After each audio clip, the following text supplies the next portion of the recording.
Hello students, ఈరోజు Hindu news పేపర్లో Indian polity and గవర్నెన్స్కి సంబంధించి ఒక ఇంపార్టెంట్ ఆర్టికల్ వచ్చింది. ఆ ఆర్టికల్ టైటిల్ ఏంటంటే government pushing dangerous diabolical bills and the opposition is prepared. మనం పొలిటికల్ పర్స్పెక్టివ్లో కాకుండా రాజ్యాంగంలో దీని గురించి ఏం రాసిందో, అసలు ఏంటి ఇది న్యూస్, ఎందుకు న్యూస్లో ఉంది, దీనికి సంబంధించి ఎన్నో వివరాలు చూసుకుందాం. ఎవరైతే పిల్లలు యూపీఎస్సీ కానీ స్టేట్ సివిల్ సర్వీసెస్కి కానీ లేదా బ్యాంక్, ఎస్ఎస్సి, సీజీఎల్ ఏ ఎగ్జామ్స్కి అయినా ప్రిపేర్ అయినా ఇలాంటి ఆర్టికల్స్ చాలా ఇంపార్టెంట్ అనమాట. ఆర్టికల్ 85 క్లాజ్ 1 చూసుకుంటే కనుక మనము పార్లమెంట్ సమావేశాల గురించి ఈ ఆర్టికల్ 85 క్లాజ్ 1లో చాలా స్పష్టంగా రాసింది. ప్రెసిడెంట్, మన రాష్ట్రపతి మన పార్లమెంట్ సెషన్స్ని కనీసం సంవత్సరానికి 2 సార్లు పిలవాలి అని రాసింది. అంటే అక్కడ రాసున్న భాష ఏంటంటే there should not be a gap of more than 6 months between 2 sessions of the parliament. అంటే సంవత్సరానికి కనీసం 2 సార్లు. కానీ మన దేశంలో ప్రాక్టీస్ ఏంటంటే సంవత్సరానికి కనీసం 3 సార్లు మన పార్లమెంటు సమావేశిస్తుంది. మొట్టమొదటి దాన్ని మనం బడ్జెట్ సెషన్ అంటాం.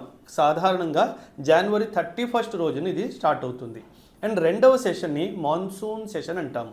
అండ్ గవర్నమెంట్ జారీ చేసిన ఇన్ఫర్మేషన్ ప్రకారంగా ఈ నెల జూలై 20 తారీఖు నుంచి ఆగస్టు 13వ తారీఖు వరకు ఈ మాన్సూన్ సెషన్ పార్లమెంట్ది జరగనున్నది. అండ్ మూడవది వింటర్ సెషన్ జరుగుతుంది. ఇది నవంబర్, డిసెంబర్ నెలలో జరుగుతుంది. నా ఈ న్యూస్ ఏంటి వచ్చేస్తే ఈ యొక్క మాన్సూన్ సెషన్ ఏదైతే జూలై 20th నుంచి స్టార్ట్ అవబోతుందో అందులో కేంద్ర ప్రభుత్వము ఒక ఇంపార్టెంట్ కాన్స్టిట్యూషనల్ అమెండ్మెంట్ బిల్ని తీసుకురాబోతుంది. అదే 130th కాన్స్టిట్యూషనల్ అమెండ్మెంట్ బిల్.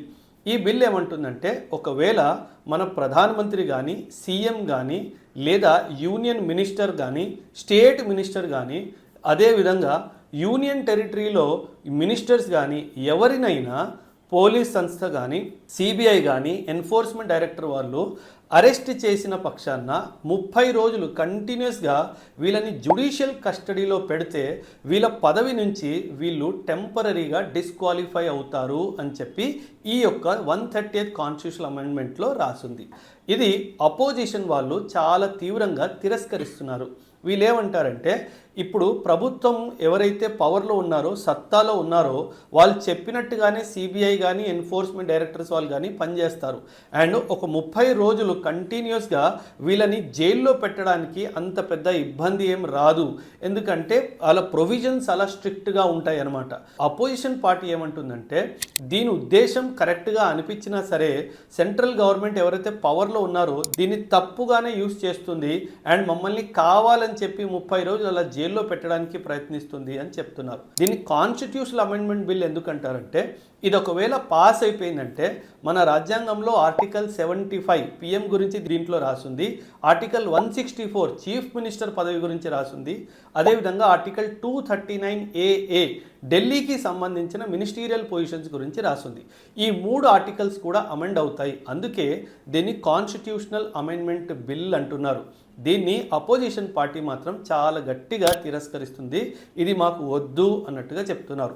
ఇప్పుడు ఈ యొక్క మాన్సూన్ సెషన్ తర్వాతనే తెలుస్తుంది ఈ బిల్ మీద ఎటువంటి ప్రభావం వస్తుందా, ఇది పాస్ అవుతుందా లేదా ఫెయిల్ అవుతుందా అన్నది. ఇది ఈ ఆర్టికల్కి సంబంధించి important information. So please make notes from this particular article. Thank you and జై.